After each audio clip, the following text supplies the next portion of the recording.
Que eu estava agora há pouco era da seleção do Catar. Agora aqui é da Portuguesa Santista. Eu só tenho um assunto para tratar com vocês. Você poderia comentar para a conversa com o Franco? Conversa com o Donald Trump, presidente. Só um minutinho. Os colegas estão chegando. Presidente, o senhor fez uma reunião aí, chegou o colega já? Não, peraí. Há poucas horas, recebi um contato do governo americano e queria falar comigo. Aí eu chamei o ministro Ernesto, o Felipe G. Martins, mais o pessoal de Itamaraty, e foi uma conversa de 10 minutos, que demonstra o mútuo respeito que existe entre o Brasil e os Estados Unidos. E o assunto tratado ali, o mais importante, o anúncio do presidente Donald Trump que não taxará o nosso aço, tampouco o alumínio. Foi uma boa notícia para nós. Havia essa preocupação por parte do empresariado do setor. Eu dei meus argumentos ao presidente norte-americano, situação econômica do Brasil, questão do dólar, e ele aceitou as nossas ponderações e anunciou que não taxaria o aço, nem tampouco o alumínio. Então, uma boa notícia para nós, e a nossa amizade continua cada vez mais forte. Uma conversa de dois estadistas que chegaram a um ponto que eu já acreditava que chegaria, porque não só Ernesto, como o Paulo Guedes já trabalhavam nesse sentido com o primeiro escalão do presidente americano. O senhor tem algum encontro previsto com o Donald Trump, presidente? Não tem encontro previsto. Eu o convidei para comparecer aqui. Ele falou que após as eleições do ano que vem, será um dos primeiros países a ser visitados. Talvez eu vá aos Estados Unidos no começo do ano que vem, existe essa possibilidade. Há um pool de empresários americanos que queriam me ouvir juntamente com a equipe econômica, que vai ser intermediado por um senador, Rick Scott, da Flórida, e isso só demonstra cada vez mais a volta da confiança no Brasil e as nossas relações bilaterais, que até há pouco não eram levadas a sério, e sempre os governos americanos, sempre os governos brasileiros, exceto o Temer, sempre criticavam o americano como se eles fossem ali os imperialistas, os inimigos do progresso do Brasil. Isso não é verdade. Eles estão muito felizes conosco, nós também com eles, e não só com eles, né? Nós estamos viajando o mundo todo e o mundo está realmente com outros olhos para o Brasil. Vocês trataram sobre outros temas? Queria saber como é que foi esse tempo, porque já foi, quando o presidente Trump falou sobre a suposta taxação, demorou um tempo. Como é que foi esse período de negociação até essa conversa com ele hoje? Aí é conversa de estadistas. Se houve telefonema meu e dele antes ou não houve, isso aí é reservado. E faz parte da minha formação e da minha situação de estadista pela República, não tornar público o que nós conversamos lá atrás, ou melhor, o que porventura temos conversado lá atrás. Ele deu um prazo, presidente, até quando não será sobretaxado? Essa medida é aplicada imediatamente? Mas o aço, ele anunciou a sobretaxa, tem mais ou menos 30 dias, né? Por 20 dias, e não foi sobretaxado. Nesse ínterim, o Ernesto, o Paulo Guedes conversaram com autoridades americanas para demovê-los dessa possibilidade, falando que economicamente não seria bom para o Brasil, obviamente, e também poderia, né, dar uma sinalização que politicamente estaria estremecido nosso relacionamento. Nunca esteve, muito pelo contrário.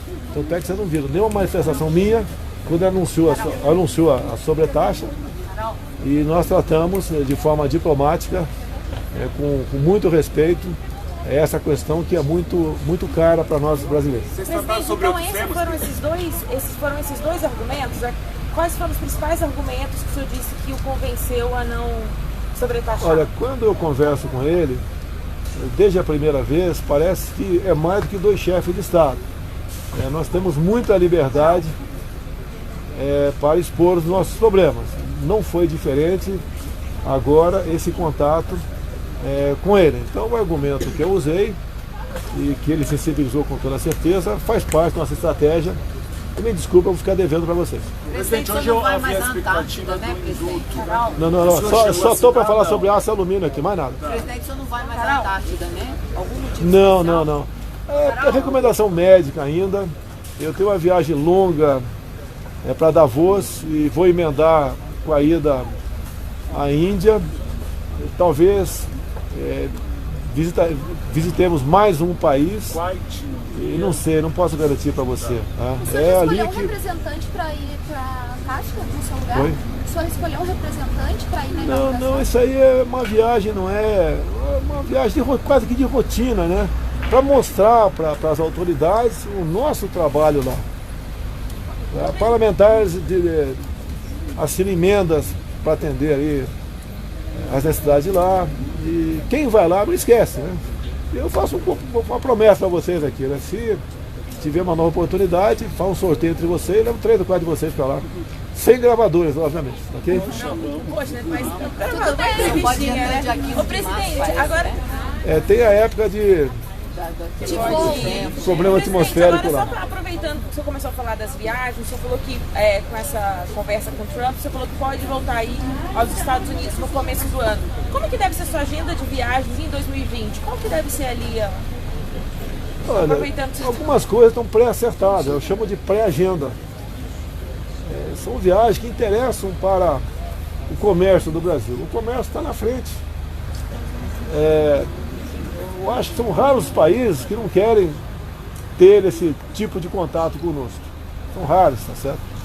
E nós precisamos implementar esse nosso comércio. Você pode ver, eu assinei aqui uma medida provisória essa semana na questão das terras que eram ocupadas até 2008 na região de Mata Atlântica.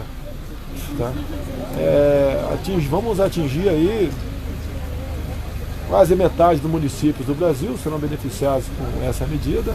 Atingiremos 10 estados e a agricultura vai voltar a se fazer presente nessas regiões. Então, um decreto corajoso, porque a crítica ambiental vai chegar daqui a pouco, como já chegou a crítica quando, por decreto, eu acabei com a proibição de plantar cana-de-açúcar no estado do Amazonas. Daqui a pouco vão falar que eu quero transformar a floresta amazônica num canavial, como se fosse um hectare de terra. Basta lembrar que o bioma amazônico é maior do que a Europa ocidental. E menos de 3% do bioma amazônico é usado para agricultura ou pecuária, sendo que parte disso, a maior parte disso, está no estado de Mato Grosso. Agora, nós não podemos abandonar mais de 20 milhões de pessoas que vivem na região amazônica, que são seres humanos, muitos índios, que têm o direito de evoluir, buscar o seu sustento, produzir e serem úteis para o seu país. Afinal de contas, pessoal, aquela região é muito rica. Se nós abandonarmos, mais cedo ou mais tarde, poderemos ter novos países lá, que nasceriam dessas grandes reservas indígenas. E depois que isso vier a acontecer, não se pode fazer mais nada. Tá? Então, essa é a nossa preocupação, esse é o nosso trabalho. Não posso me preocupar, estar bem perante a opinião pública, que toda adesão que eu tomo, sempre tem gente que critica. Olha um exemplo simples aí. A Câmara aprovou um projeto criando em cada escola do Brasil, né, pública, o cargo de um psicólogo e um assistente social. São 400 mil empregos. A Câmara não apontou a fonte de quem vai pagar isso aí. Ou criação de outro imposto, ou de onde viria esse recurso. Eu sou obrigado a vetar por questão de não incorrer na lei de responsabilidade fiscal. Vetei, levei pancada dos psicólogos. O Congresso derrubou o veto. O que vai acontecer agora? A Advocacia Geral da União vai entrar com uma ADIM no Supremo. Eu não estou perseguindo psicólogos. Não dá para criar 400 mil cargos no Brasil. Isso dá mais de 1 bilhão por mês. Não tem recurso para isso. É problema então que a gente enfrenta, vai continuar enfrentando. Eu não posso me preocupar com a minha popularidade. Senão o Brasil que pede, se eu quiser sempre aparecer bem na fita. O cargo que eu exerço tem o ônus e tem o bônus. Presidente, o Trump fez algum pedido de contrapartida em algum Não. outro... Olha, eu pedi para você semana passada pesquisar. Eu acho que o PIB deles é 40 vezes maior do que o nosso, não tenho certeza, tá? Há uma diferença enorme entre nós e eles. É quase que a diferença nossa para o Paraguai. Você pode ver a questão do Paraguai. O contrato lá da Itaipu com o governo paraguaio. Nós fizemos um novo acordo. Caso contrário, a esquerda paraguaia, que está viva ainda, né, lá do Lugo, estava trabalhando para o impeachment do Marito. Então nós recuamos, mantivemos o contrato anterior por mais algum tempo e evitamos um problema político dentro do Paraguai. Aqui não teríamos um problema político com a questão do aço e do alumínio, mas seria uma sinalização política não boa do americano para conosco. Eu acho que esse foi o entendimento maior, entre outros argumentos que eu levei para o Trump, que eu já falei para vocês que vai além de um contato entre dois estadistas. Eu tenho muita liberdade para conversar com ele sobre qualquer assunto. E ele me trata muito bem, e ele sabe que pode contar aqui na América do Sul com um grande parceiro que vai atender, sim, no que nós pudermos fazer, o interesse dos nossos povos. Presidente, não conversar sobre outros assuntos, Davos. É lógico, conversei, mas não é o caso O conversar seu com vocês. radar agora é Davos e depois Índia? Logo emendado. Acho que, se não me engano, 2 dias depois. E aí, A Índia faz? Todo ano, a data da República deles, né? A data mais importante, eles convidam apenas um chefe de Estado. Eu tive a honra de ser convidado e aceitei. Estou ansioso por esse momento. A Índia está na casa de 1 bilhão e 300 milhões de habitantes. É um mercado enorme. Estamos buscando, talvez possamos anunciar aquela isenção da reciprocidade do visto para o indiano também, como está bastante avançada a questão da China. São países que têm seus ricos lá. E nós queremos que as pessoas venham gastar seu dinheiro aqui, visitando o nosso país. em Davos tem negociação já de encontros bilaterais? Tem várias. O Brasil está numa situação ímpar, graças à equipe que nós escolhemos, de Itamaraty, econômica, entre outras, né? Agricultura, o Brasil ficou atrativo para todos eles. Quando tivemos aqui nos Emirados Árabes, no Catar, na Arábia Saudita, a grande preocupação deles é a segurança alimentar. E você deve diversificar os seus fornecedores. Se tiver problema com um, você não sofre muito o seu país. E eles, acordos assinamos lá. O nosso mercado está aberto, algumas coisas já estão sendo implementadas e ganha o Brasil. O grande indutor aqui da nossa economia é o agronegócio. É tão criticado, né, por alguns da cidade. Aquela velha máxima, né? Destrua a cidade e mantenha o campo, que elas ressurgirão. Né? Depois E depois, deixa eu complementar, por favor. Destrua o campo e mantenha as cidades, que essas sucumbirão. Essa é uma máxima, é simples. A história, nós temos que fazer de tudo para que isso não se repita. A questão indígena, vocês sabem disso, já me ouviram falar várias vezes aqui.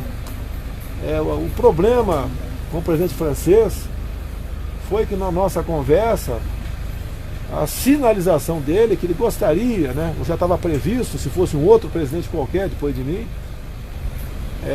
passar de 14% para 20% a quantidade de terra demarcada como terra indígena no Brasil. Você simplesmente sufocaria o nosso negócio. Nós temos dificuldade, estamos com problema de construir um linhão de Tucuruí, de Manaus a Boa Vista. Isso vai nos custar esse ano, né, quase 2 bilhões de reais, que todo mundo vai pagar, porque o linhão passa por cima de uma terra indígena. E a negociação não é fácil, não pelos índios.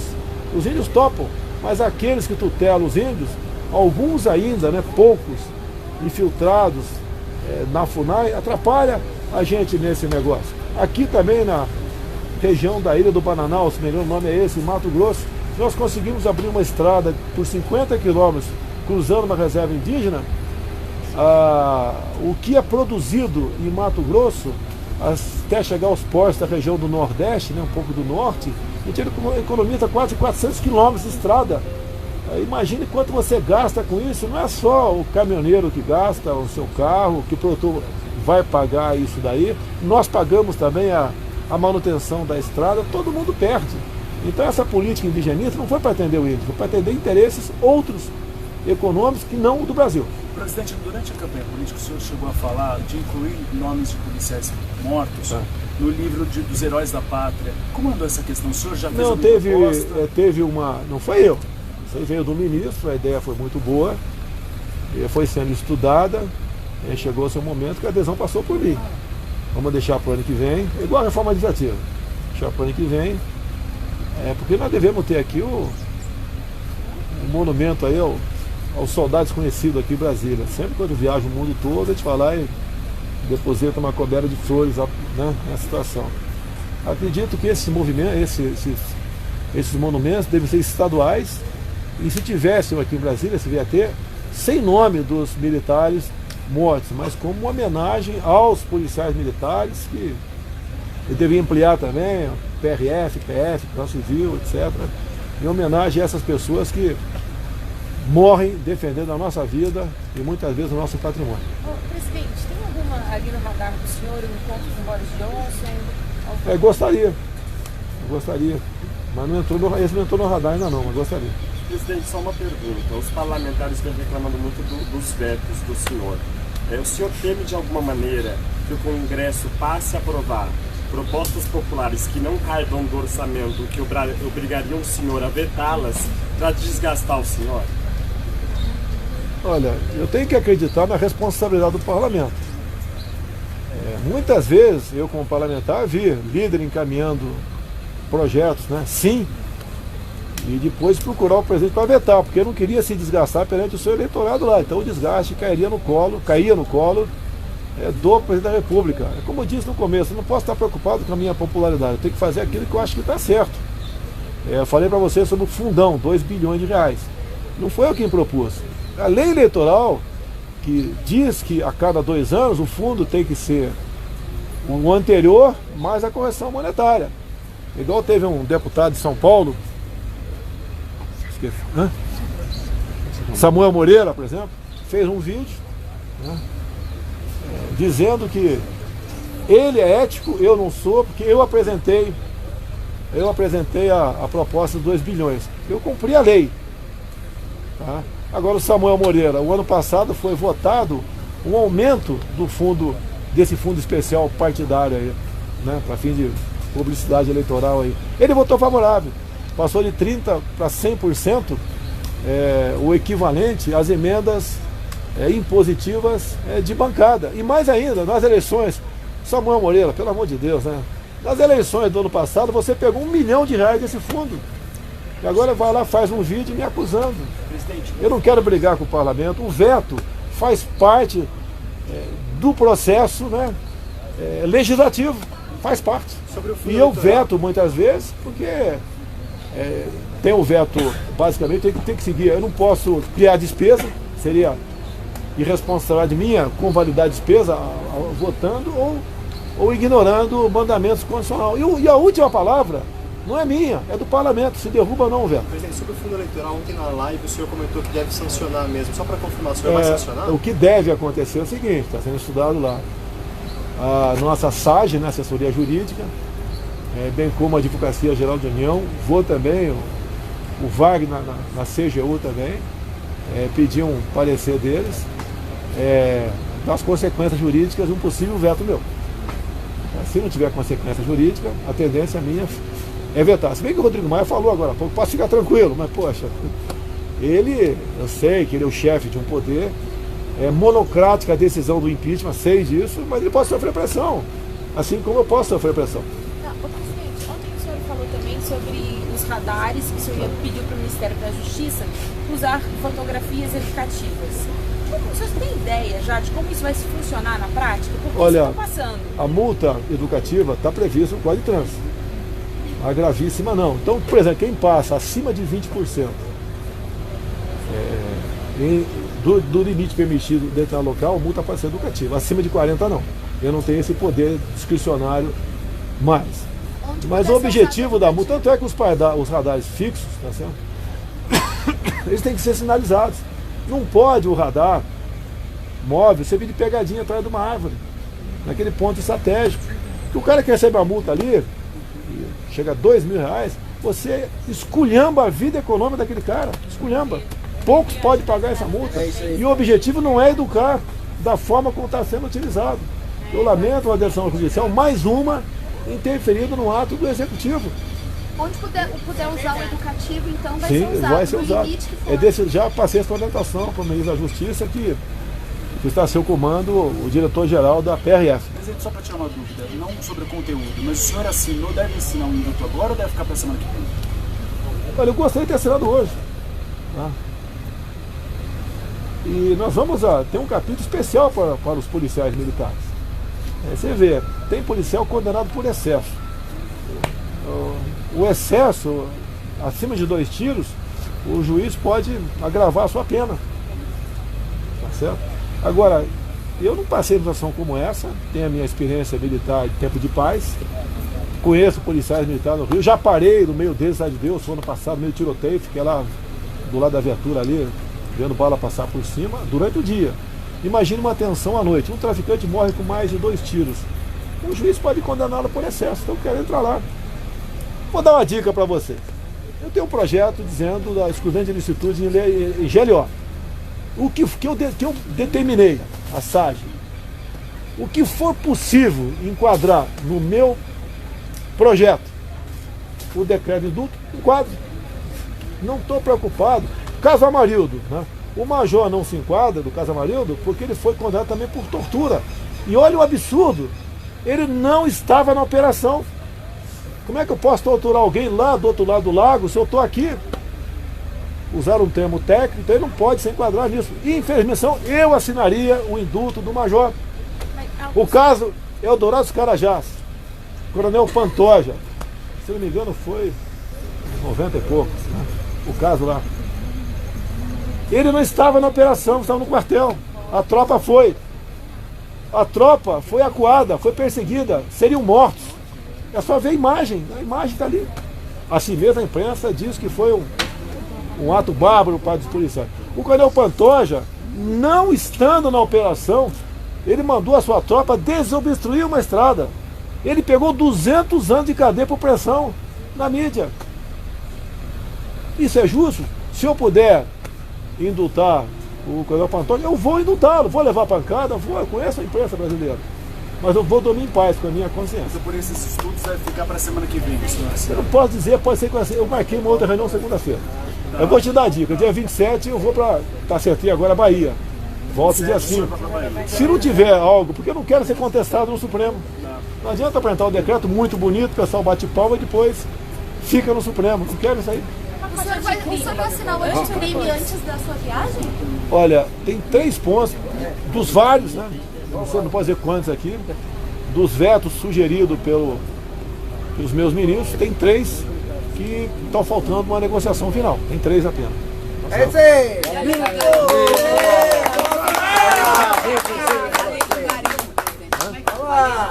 Está pronto. Tá excelente. No meu entendimento, está excelente a proposta, mas passa pelo parlamento. Eu quero que o índio tenha o mesmo direito de você, fazendeira, do lado. Eu quero só isso aí, mais nada. O índio é um ser humano igual a nós. E o senhor pode falar um pouquinho da agenda da semana que vem antes do Natal? Quando é que dia 27, qual é que dia da semana? Sexta. Sexta. Bem, tem o 24 e 25 que eu vou ficar namorando aqui. E curtindo a dona Laura aí. Então, segunda e terça, ou eu fico despachando aqui, ou eu vou pra lá. Presidente, agora, o presidente da Câmara chamou os jornalistas setoristas pro café. O Senado também. Você não vai chamar a gente aqui? É verdade. Café para o senhor fazer um balanço do ano? Ministro Paulo Guedes, ministro da AGU, só falta o senhor agora. Quer chupar uma manga comigo amanhã aqui? Tem uma manga sobrando aí. Chupa essa manga! Vocês vão chupar essa manga? Mas estaremos todos aqui Mas amanhã, se o senhor quiser chamar, para fazer um balanço do primeiro ano. O balanço, você já tem conhecimento. Graças a Deus a economia não tem governo que dê excesso, a economia indo bem, está indo bem. Você já sabe, a taxa de juros 4,5%. Segundo o Roberto Campos, isso vai representar o ano que vem menos 110 bilhões de reais. Nós esse ano pagamos mais de 1 bilhão por dia de juros. É a mesma coisa, um salário pobre, por mínimo é exemplo, que 1.000. ganha 2.000 por mês, que deve R$1.000 para o agiota, todo mês tem que pagar. É difícil sobreviver assim. Nós conseguimos tirar essa questão nossa econômica, né, da descendência, está estabilizado. O Roberto Campos é uma pessoa excepcional. Você pode ver o próprio Pedro Guimarães da Caixa, como é que está o cheque especial lá? Se não me engano, está 5%. Eu poderia interferir, mas sem interferência minha, zero. E ele ganhou nos últimos 45 dias mais 1 milhão de clientes. Os bancos começaram a seguir. A decisão do Banco Central de passar para 8% a partir de janeiro, não foi o Roberto Campos que acordou e falou, vou baixar para 8%. Não, teve reunião com o CVM, com os banqueiros. E eles foram obrigados a ceder porque vão perder cliente pro nosso Pedro Guimarães, da Caixa Econômica Federal. Você vê a questão de combustível, o pessoal reclama com razão, mas o pessoal tem que ver que a parte que mais pesa na gasolina é o ICMS. Estamos buscando quebrar monopólios também para ter a livre concorrência no Brasil. Preço da carne, alguns querem que eu tabele a carne, eu quero tabelar a lagosta, o que vocês acham aí? Lagosta a R$10, vocês acham bom? É ótimo. Camarão R$5. Cerveja 50 centavos, tá bom? Então é livre mercado, pessoal, não tem tabelamento, não tem subsídio do governo. Já baixou a arroba da carne. Povo que tem que tabelar. Tabelar o ovo? O povo. Presidente, queria falar sobre o caso Adélio. Na entrevista que foi concedida à revista Veja, apareceu um elemento diferente na sua declaração, que seria a participação de ex-assessores ou ex-aliados do senhor. O que exatamente é isso? Eu queria confirmar a declaração do senhor. Eu tive com a Veja, foi segunda-feira, se eu não me engano. Foi segunda-feira o cara Veja. Eu fiquei de 8 da manhã. Foi sábado? Foi sábado, desculpa aqui, foi sábado. Fiquei de 8 da manhã que chegou aí, até mais ou menos 2 da tarde. Almoçaram peixe comigo, inclusive. Pescado pelo. Quem pescou peixe mesmo? O Prenda Embratu que pescou o peixe aí. O Gilson Machado aí. Então, pouca coisa foi tratado além da minha vida aqui, meu dia a dia. Não li entrevista da Veja ainda, está tudo gravado, certo? O que eu falei é o seguinte para eles, né? Tem lá 70%, 80% de chance de ser geralmente alguém da esquerda, né? Até pela filiação político-partidária do Haddad. 15% ou 20% a chance de ser alguém do meu lado, porque eu tive uma vida bastante tribulada para escolher o vice. Quem era? Não tem nome. Não, suspeita apenas. Certo? E 5%, 10% outras causas. É isso que eu falei. Eu não sou radical como a esquerda é, né? O Bolsonaro conversou com o pessoal aí que fez a Marielle no dia 14 de março, quarta-feira do ano passado. Não sou radical esse ponto aí. Eu gosto, obrigado pela pergunta, né? Realmente, eu acho que todos nós queremos saber quem é que mandou a Adélio dar facada em mim. Assim como, eu acho que vocês querem saber também, que mataram um colega de vocês. Mataram o Santiago, colega de vocês, naquele episódio na Central do Brasil, de um foguete que pegou na nuca dele. Imediatamente apareceram 2 advogados. Imediatamente. Igual ao meu caso, apareceram 3 ou 4 imediatamente. Então é sinal que quando se programa um ato como esse, né, criminoso como esse, eles se preparam, e cada errado, com proceder. Que o ideal para quem mandou me matar, o caso dela, é que ele fosse linchado lá. Se fosse um comício do PT, que o Lula tivesse levado a facada, ou a Dilma, o Haddad, com toda certeza esse cara seria linchado. É como o pessoal que me acompanha é educado, certo? Isso não veio acontecer lá em Juiz de Fora. Presidente, outra coisa que não ficou claro para mim, quando o senhor fala dessa chance, 70, o senhor tem alguma informação diferente? Nesse tempo, teve uma informação nova que nessas investigações o senhor incluir agora a possibilidade de um ex-aliado? Olha, a minha vida você deve conhecer. Eu converso com todo mundo. Sempre foi assim, sempre foi assim. Então, informações chegam, a gente filtra muita coisa e vai fazendo um juízo de valor. O que chega amanhã, eu passo para aquele direito que está apurando o fato, né?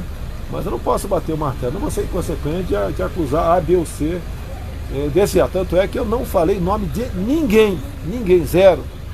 E teve um cara aí que já está achando que vai processar, inclusive. O senhor hoje se reuniu com o advogado Casadelli. Oi, tio. Vocês pensam em trazer algo novo para esse caso? Basicamente, o trabalho dele não é investigação, né?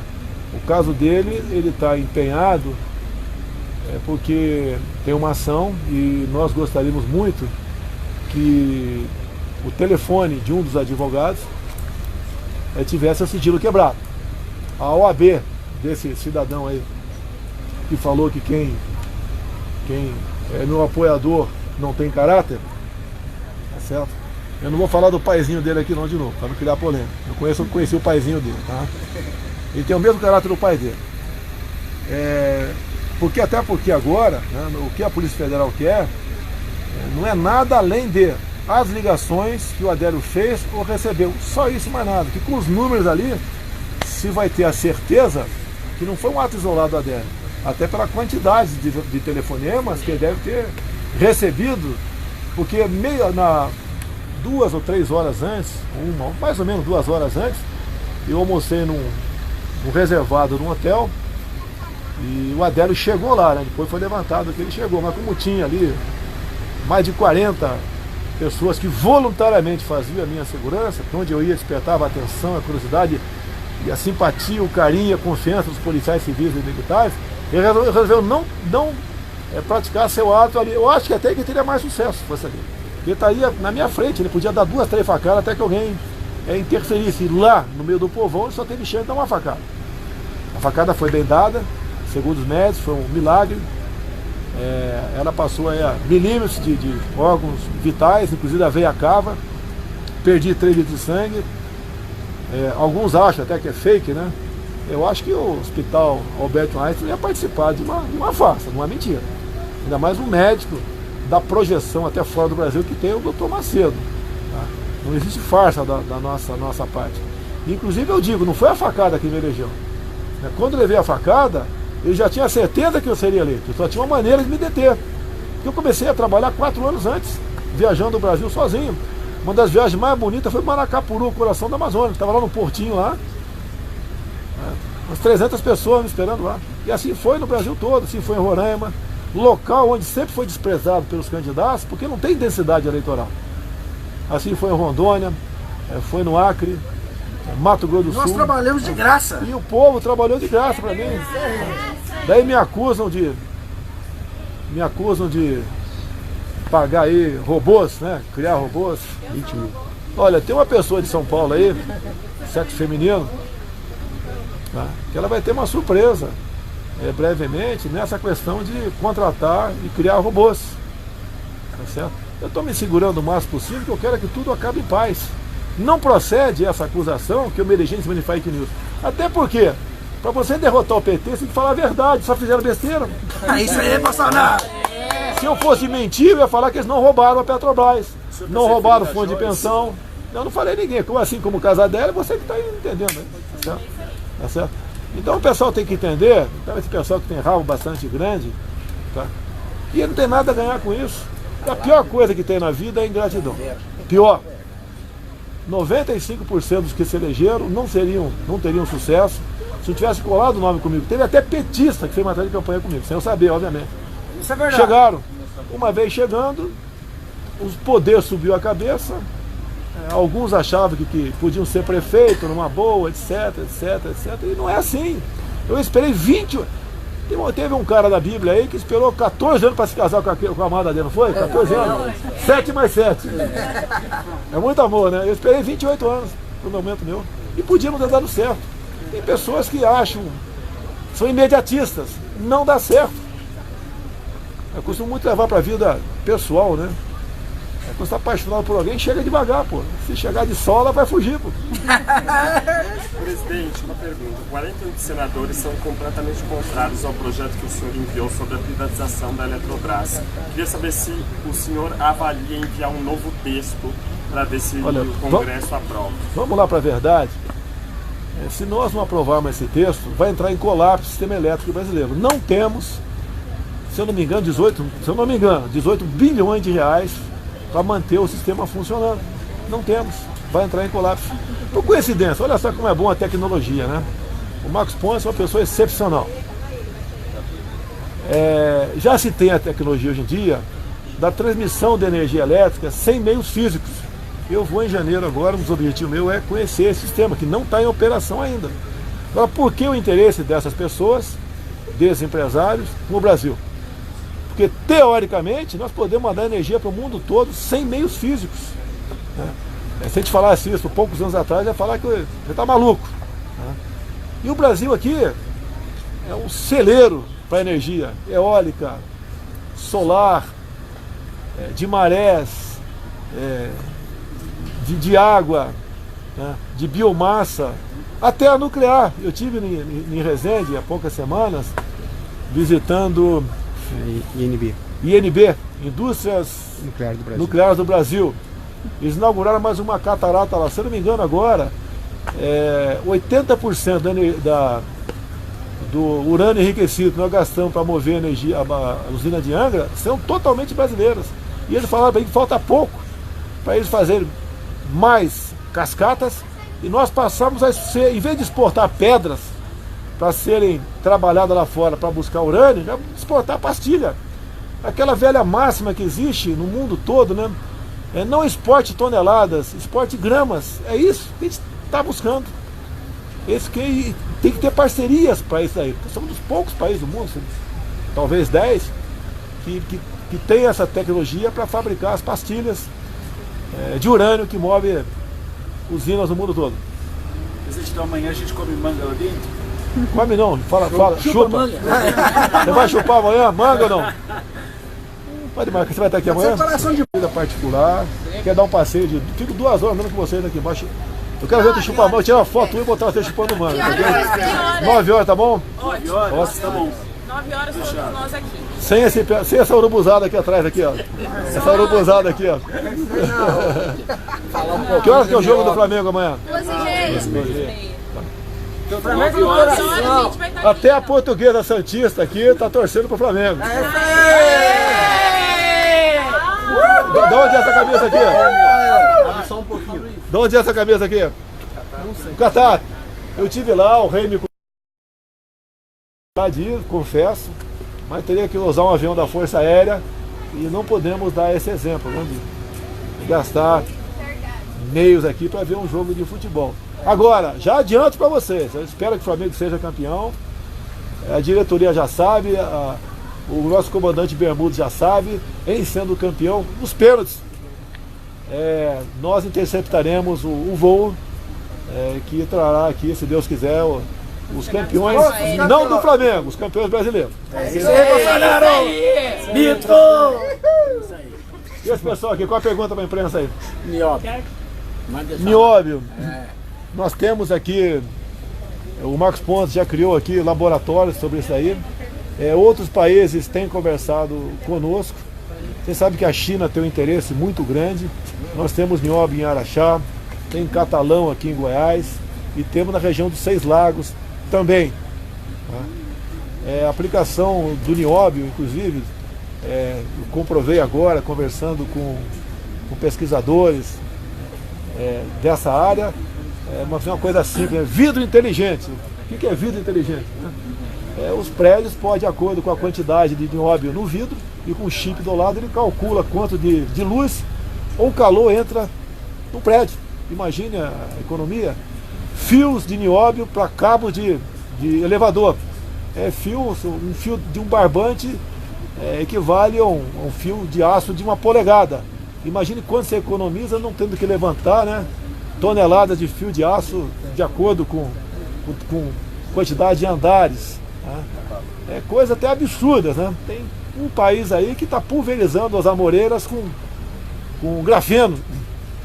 O bicho da seda já faz a seda ali com grafeno. Isso, não digo isso, mas o grafeno está sendo já está bastante avançado, tem até o Exército pesquisa isso já há algum tempo na Mackenzie, blindagem de carros de combate com grafeno, eles são mais resistentes aos impactos e bem mais leve. Um carro aqui blindado pesa mais ou menos mais de 200 quilos. Você pode fazer com 15, 20 quilos. Imagine a economia de energia para movimentar um carro dessa forma. Agora, a coqueluche, né? A cereja do bolo é a liga nióbio-grafeno para super baterias. Já tem algumas já que estão em fase de teste. Em 6 minutos tu recarrega a bateria de um carro e ele ganha uma autonomia mais de 400 km. Até digo para vocês, olha só, quando a gente vê o mundo árabe preocupado em fazer negócio no mundo todo, os mais variados possíveis, estou adiantando, conversando com o Rodrigo Maia de fazer uma Cancún na Baía de Angra. Dependemos de revogar um decreto, mas decreto ambiental, quem revoga é uma lei. Tá? Ele sabe que se isso chegar no mercado, o preço do petróleo vai lá para baixo, descamba. Isso vai chegar. O homem tem uma capacidade enorme de inventar as coisas. E o brasileiro está nesse meio. Não tem invento no mundo que não tenha um brasileiro metido lá. Se puder responder. Nós não vamos estar, olha só, as agências que decidem se vai cobrar imposto ou não de quem bota uma placa fotovoltaica na tua casa. As agências são independentes, tá? São autônomas e os seus integrantes têm mandato. O ministro Bento tem conversado com eles para que isso não aconteça. Ele diz, mas quando ele vender a energia, os meios físicos, né, para aquela venda está sendo utilizado aqui por eles. E o que eu falei, né? Eu dou sugestão, palpite. O cara que não quiser se conectar ou não quiser vender energia, que não seja taxado. Então está nessa discussão, mas digo mais, a nossa ANEEL, Agência Nacional de Energia Elétrica, está tratando desse assunto, tem de vista uma lei de 2012. Não sai da cabeça deles essas decisões, né? Eles cumprem também o que está em lei, apesar da independência, autonomia, eles não podem fugir. É da lei. Agora, o Paulo Guedes tem dito que podemos crescer 2% no ano que vem, 3% daqui a 2 anos. Daí vocês sabem, todo mundo sabe. Se crescer, vai ter consumo de energia. Se tivermos uma seca no Brasil, né, uma estiagem, vamos ter problema de racionamento de novo. Então estamos correndo com outras propostas de energia, até mesmo, é pequeno, né, até mesmo as PCHs.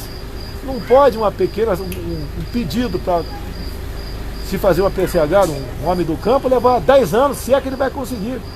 E a sanha ambiental tem atrapalhado. O ambiente conosco casa com o desenvolvimento. Vocês podem ver por que só o Brasil é atacado na questão ambiental. Interessa para o mundo. É negócio, é comércio.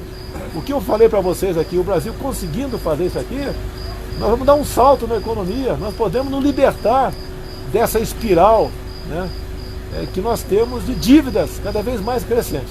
Presidente, só para eu tirar a dúvida, eu entendo que o senhor defenda a privatização da Eletrobras, mas diante das críticas dos parlamentares, o senhor não pensa em enviar um novo texto para garantir essa privatização? Olha, o novo texto poderia ser elaborado por eles. Nós podemos sugerir emendas a parlamentares, é simpático a nossa causa. Agora, uma verdade, se deixar como está, se o projeto não for votado ou for derrotado, vai faltar energia para todo mundo. É igual a Previdência, já falei para vocês, a Previdência é uma quimioterapia. Se não fizer, o Brasil morre. Nós estamos com um déficit da casa de 200 bilhões por ano, num crescente, com a taxa de juros lá em cima. Por que essa dívida ficou enorme? Porque na metade dos 8 anos de Fernando Henrique Cardoso, chegou a bater da casa de 60% a taxa Selic. Se combatia o aumento de inflação, aumentando a taxa de juros. Em consequência, a nossa dívida foi lá para cima. Porque ninguém consegue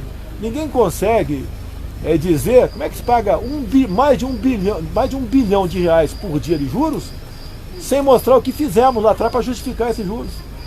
CPMF é um imposto que é demonizado. Não se toca mais nesse assunto. Agora, o que eu tenho falado com o Paulo Guedes? Não podemos entrar na mesma linha que aconteceu no passado. Queria uma reforma tributária perfeita, não se aprovava nada. Vamos simplificar, a palavra é simplificar. É isso aí. Não pode o empresário do brasileiro, eu acho que tem mais horas, né, gasta para atender essa questão. De fazer uma reforma tributária que isso é possível. Nós temos lá, nós não podemos impor a nossa vontade, nem queremos impor a nossa vontade, mas nessas questões técnicas, eu acho que não tem que discutir. A própria reforma da Previdência foi um convencimento dos parlamentares. O pessoal dizia que isso não ia aprovar. Lula tentou, FHC, Dilma, Temer. Agora, o Paulo Guedes conseguiu mostrar pro pessoal, olha pessoal, vai parar, pô. Quem tem dinheiro vai embora do Brasil, igual acontece em qualquer país do mundo. Você pode ver a França, antes do Macron, teve um outro lá, o Sarkozy, o anterior a ele. Resolveu taxar grandes fortunas, etc. Onde o pessoal foi botar seu dinheiro da França? Botar na Rússia. O Brasil, se sinalizar para bancarrota, o pessoal vai embora. É Holândia, sim. Obrigado aí. Quer ver uma coisa importante?